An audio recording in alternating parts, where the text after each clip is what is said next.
エンジンの状態のご説明をいたします。重さ約86キロになります。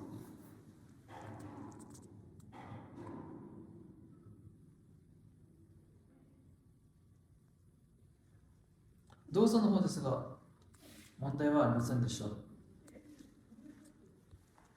圧縮の方ですが、ややばらつきの方があります。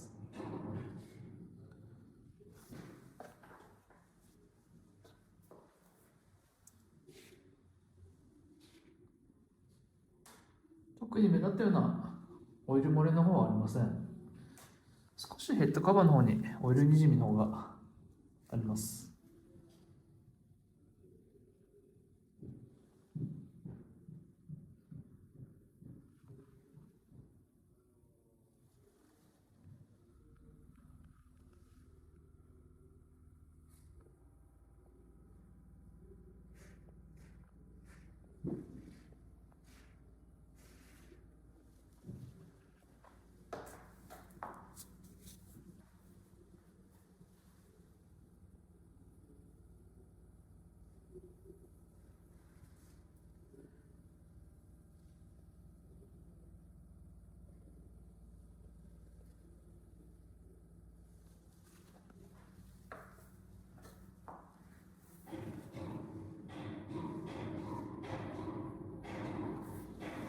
特に破損している箇所はありません。